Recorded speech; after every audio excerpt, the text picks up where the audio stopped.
Hola, soy Mario Alberto Rodríguez Careño, soy especialista en prostodoncia y el día de hoy vamos a hablar acerca de la evolución de los conceptos básicos en implantología oral.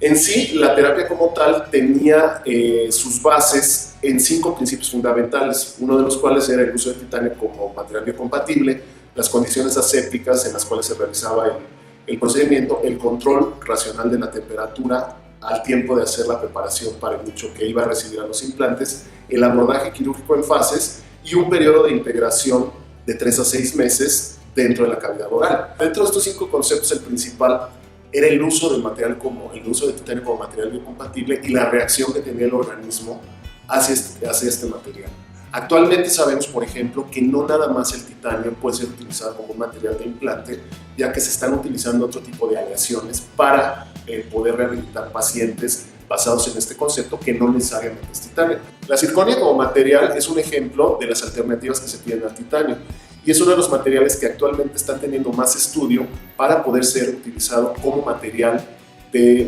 para la fabricación de implantes dentales, ya que son biocompatibles y producen hasta cierto punto las mismas características en cuanto a la reacción del organismo hacia este tipo de material.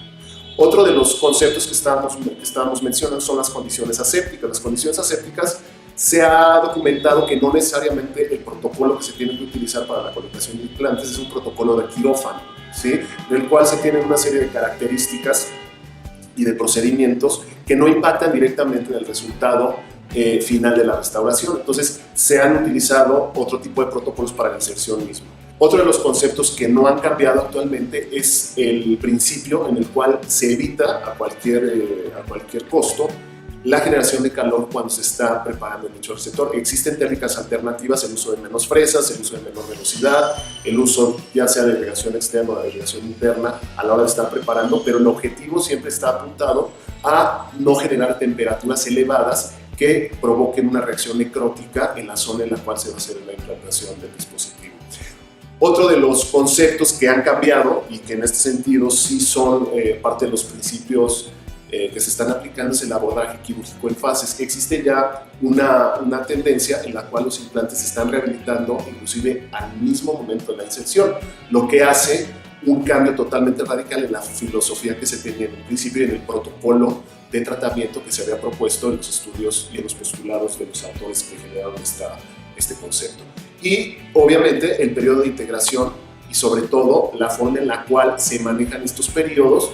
que inclusive por el tipo de materiales también se puede llegar a adelantar, pero más que nada se conoce más acerca de la respuesta biológica que provoca que el implante se integre en menor tiempo del que se tenía pensado. Para valorar los resultados del éxito de una terapia con implantes existen varios parámetros de éxito, varios conceptos en los cuales nos podemos basar para determinar si la rehabilitación o el tratamiento o el resultado de la rehabilitación con implantes es exitosa. Ahora, estos conceptos muchas veces no se han actualizado por ciertos autores y ya los parámetros sobre los cuales se basa el éxito de una terapia con implantes han cambiado y no existe actualmente un consenso general en el cual nos podamos basar para determinar si el implante o la rehabilitación con implantes es exitosa. Uno de ellos, por ejemplo, es la pérdida marginal ósea. Existen todavía autores que se basan en criterios de éxito que contemplan la pérdida marginal de hasta 1 milímetro y posteriormente la pérdida de 1/10 de milímetro en los años subsecuentes. Con todos los estudios que tenemos actualmente, pues nos podemos llegar a la conclusión que no necesariamente esa pérdida marginal es aceptable. Inclusive hay autores que reportan pérdidas marginales de menos de 1/10 de milímetro, lo que cambia totalmente la forma de evaluar el éxito de una rehabilitación. Pero lo más importante de todo es determinar el tipo de prótesis y la forma y los tiempos en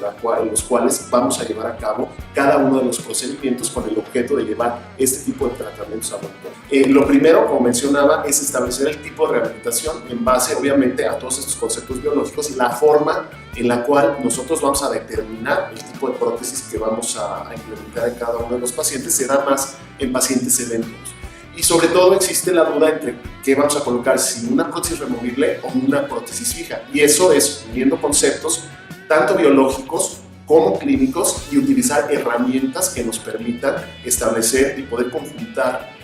toda esta información para poder determinar el tipo de rehabilitación que vamos a realizar. Uno de los puntos que actualmente se está desarrollando muchísimo son los flujos digitales. Comparar flujos digitales contra flujos convencionales. Y en los flujos digitales existen muchísimas alternativas, tanto para realizar la cirugía, en el caso de la cirugía guiada, implica el que nosotros trabajemos en una tomografía, colocar implantes en una tomografía y realizar una guía quirúrgica que nos permita, de acuerdo a lo que diseñamos en ese programa, y poderlo llevar a la realidad clínica. Otro de ellos, por ejemplo, es la fabricación de injertos a la medida, que también ya se da, determinar la cantidad de material que se necesita y evitar en un momento dado una cirugía. Por ejemplo, en el caso de bloques de tejido óseo muy extenso, se pueden inclusive fresar en un dispositivo y de ahí evitar, por ejemplo, una segunda cirugía en el sentido de tener que abrir otro sitio para poder tomar el injerto y colocarlo en una zona determinada.